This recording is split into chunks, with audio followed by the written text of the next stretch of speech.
Welcome in everyone, this is D2R Degenerate. This is my third video. This time I did 1000 Mephisto runs. Some of the common questions I get is what players count and magic find I had. At first I was running players 3 with about 200% magic find and eventually worked my way up to players 5, sometimes 7 at about 350% magic find. Now I am using mods. I have a quality of life loot filter, I have an expanded stash, and an expanded queue. You can't fucking use mods? Now you might be wondering where the fuck I am, and I'm actually outside because I have a baby sleeping inside, and this is the only time I can record the video. So anyways, enjoy. I got some amazing stuff in this. Please let me know what you thought and like and subscribe, please. Thank you.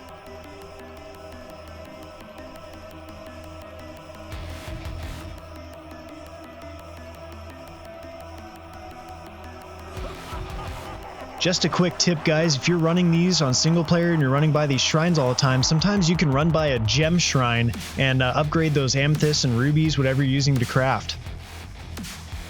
And the first notable drop happens on run 6 where a unique thresher drops. That's going to be Reaper's Toll. Always wanted to find an ethereal one. Not the case this time, but I got decent ED roll here. On run 25, my first unique ring drops, and always hoping for that Stone of Jordan or Bull Cathos ring. Let's see what this one is. It's a Dwarf Star. And remember, I'm on single player, so on run 42, I was really hyped to get this small unique. It doesn't seem like much, but it's a big boost to your magic find. Love finding these early on. And on run 46, I showcase why it's always worth going back and hitting that chest behind Mephisto. He can drop high runes back there. He's got all sorts of shit in his stash back there that sometimes it can really benefit you. This time, Curse of Skiller. On run 77, a unique ring drops, and man, I was happy to see this one. It was on a terrorized zone, but it is a perfect Bull Cathos ring, 5% life leech. On run 82, a unique pair of Scarab Shell boots drop, and man, I was disappointed in that 52%.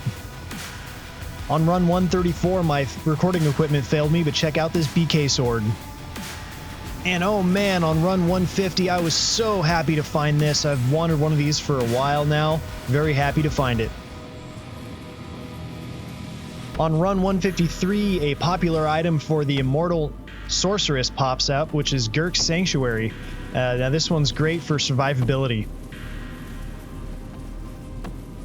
On run 185, I find a unique Demon Hide sash, which of course is going to be String of Ears. Now this one rolled pretty good here. Let's check it out. Perfect on the DR rating. I love it. On run 187, unique Grand Charm drops. It's not a terror zone, so it's got to be Geeds. Let's see how it rolls. I'm hoping for an upgrade. Not a terrible one.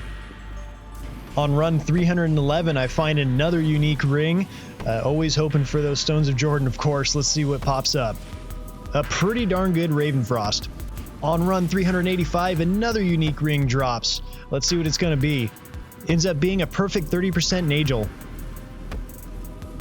Run 416 brought me a pretty cool unique. I've never really used it on a build, but I always like finding these for some reason. This is going to be the Windhammer. On run 427, unique Etten Axe drops. Pretty much worthless unless it's 5 open sockets, and this one ends up having 4, unfortunately. On run 453, I find a pretty cool one here. It is the Kira's Guardian, but this one turns out to be ethereal, perfect for a mercenary.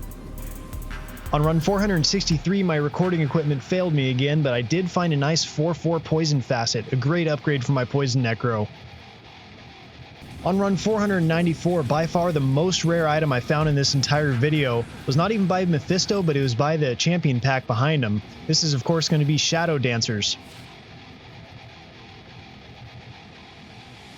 Run 501, I find a unique set of battle boots, which is going to be War Travelers. Let's see how they roll. Not too great, but that's alright. On run 524, Mephisto drops a Gavel of Pain for me, and after I'm done fucking around with the enemies back there and everything, I do identify it. Let's see how it rolls. Not great, but still a cool item to find. On run 526, I find another Kira's Guardian. I actually ended up finding 4 of these in this 1,000 set of runs, but there's only 2 to really show off: the ethereal one and this one at 66%. On run 541, another unique ring drops. I was really happy to see that. And it is a dwarf star. On run 590, another unique ring drops. I've already had 2 dwarf stars. There's no way. Fuck. And on run 598, I find another unique ring. Surely it can't be a... Oh my fucking god. And on run 622, another unique ring drops. There's just no way possible. Oh my lord. 4 in a row. On run 687, I got a huge boost to my magic find because I ended up finding the Talrash's amulet. Now I had a complete set after this, my MF skyrocketed. Right after that Tal's amulet on run 716, I find the famed Harlequin Crest Shaco. Man, I was so happy to find this. I've been looking for it for a long time. On run 722, I have a unique Fury Visor drop. Now this one actually has a lot of variables on it, so let's check it out on the left there. Decent rolls on it, could be better, but still a cool item to find. On run 724, a cool item drops. It always could be good. Most of the time it is awful, like this one. And talking about another highly variable item drop, this one's in a Shoota's Temper. You really want that 3 to plus skills. This one is 1, so trash. On run 759, a classic D2 item drops here. It is going to be the Bariza. On run 780, a unique Phase Blade drops during a Terror Zone. It could be Azarath or Lightsaber. Let's see what it is. Unfortunately, a Lightsaber. On run 786, I find a very cool item to find, which is the Talrash's Guardianship. This one actually rolled a lot better on the defense than the one I currently have.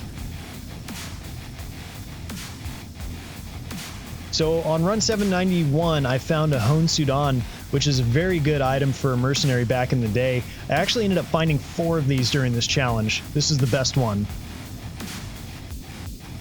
On run 808, I find another Ariat's Face. I was hoping to get an upgrade to the 4% Life Leech and 177 ED, and this one was. Thank goodness. On run 885, I get another Sandstorm Trek to identify. Hopefully it's not as trash as the last one. Actually, this one's even worse. Somehow. Fuck. Run 919 brought me a Skin of the Viper Magi. This one has a highly variable all-res roll, and this one was 1 off perfect. Very, very happy to find this one. Run 934 brought me a rare set of gloves, and after I identify it, you'll see that it's going to be a set of 220 Javazon gloves. And this one actually ended up having some magic find on it too, so I was really happy to see that, along with the lightning res and a little bit to strength. On run 980, another classic Diablo 2 item is the Vampire Gaze Grim Helm. And this one ended up rolling with 6 mana life stolen, 8 life stolen, and 15 on the DR. Not the best, but still happy to find it. And on the very last run of this challenge, run 1000, I find another unique ring. Don't be a Dwarf Star. Don't be a fucking Dwarf Star. Don't fuck... Oh, thank goodness. Terrible Ravenfrost. Anything but a Dwarf Star. And that brings us to the end of our video. Thank you for watching. If you liked what you saw, please like and subscribe. Love to hear what you all are finding playing this age-old game as well. Thank you.